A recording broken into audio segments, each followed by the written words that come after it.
C'est nous encore.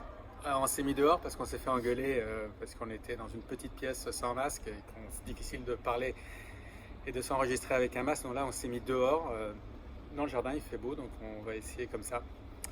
On s'était pas présenté la dernière fois. Oui, c'est vrai.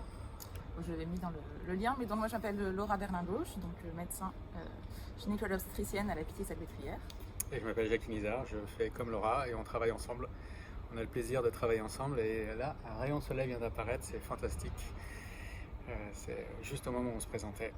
Donc on a quelques mots à vous dire encore aujourd'hui. On va essayer de maintenir le cap. Et on a une émission très spéciale pour demain, mais là il faut qu'on arrive à le faire.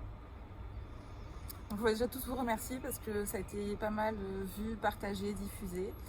Donc merci à tous d'avoir vu et partagé cette vidéo. Et on a reçu plein de petits mots gentils de plein de gens.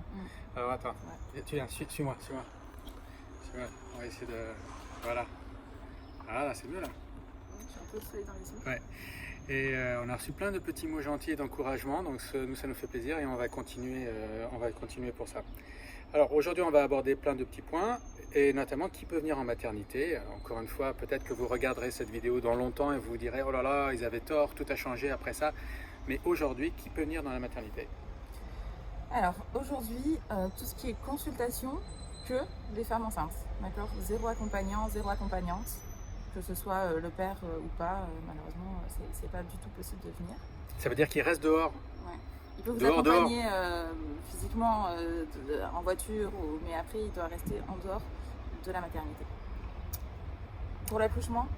Pour l'accouchement, pour l'instant, un accompagnant. Et il n'est pas impossible qu'à un moment on dise stop, mais pour l'instant, un accompagnement. Alors pourquoi on ne dit pas stop d'emblée? Ça dépend de combien de personnes malades, ça dépend de l'inquiétude qu'on a, donc on essaye de s'adapter. Et du coup, pour les suites de couches, donc après l'accouchement, ici actuellement, les papas ou n'importe quel accompagnant ne sont pas autorisés à aller en suite de couches. Donc on sait que c'est très difficile, c'est compliqué pour tout le monde, hein. Les mamans qui se retrouvent seules et les accompagnants qui ne peuvent pas venir, mais c'est très important pour essayer de limiter la diffusion du virus. Voilà, zéro visite en suite de couches pour l'instant. Alors il y a une autre question qui revient souvent, et les arrêts de travail. Alors, tu t'es penché dans la question? Ouais. Les arrêts de travail, parce qu'il y a beaucoup de femmes enceintes qui sont très inquiètes. Donc, il y a eu un nouvel avis qui est du Haut Conseil de santé publique, donc c'est sûr. Toutes les femmes qui ne peuvent pas travailler en télétravail peuvent être arrêtées. Et pour ça, elles n'ont pas besoin d'aller consulter ni gynéco, ni sage-femme, ni médecin généraliste. Elles peuvent faire directement une déclaration sur Amélie. Donc il y a un site qui est dédié à ça. Ça s'appelle, vous tapez www.déclare.amélie.fr, il me semble. En tout cas sur Déclare Amélie en cherchant sur Google, vous trouverez. Vous pouvez donc faire directement la demande d'arrêt de travail et ça sera systématique pour 21 jours, renouvelable selon la suite de la situation. De toute façon, Amélie est notre amie, hein, parce que même nous, professionnels, quand on a une question, on va regarder sur amélie.fr. C'est notre outil de référence. N'hésitez pas à y aller. Il y a une partie professionnelle, une partie pour les personnes.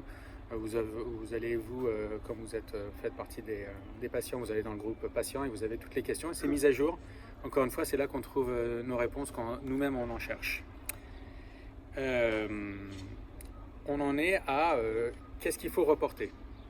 Donc on a aussi des questions sur qu'est-ce qu'il faut reporter, quel est le soin qu'on peut reporter. Nous, on a mis en place, on essaye de reporter tout ce qui n'est pas urgent, les consultations, en faire un petit peu moins, les faire à distance.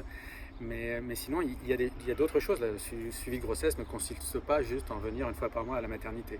Donc entre autres, on avait réfléchi et il y a tout ce qui est préparation, rééducation périnéale, consultation postnatale, tout ça, il va falloir voir. Alors est-ce que ça se reporte?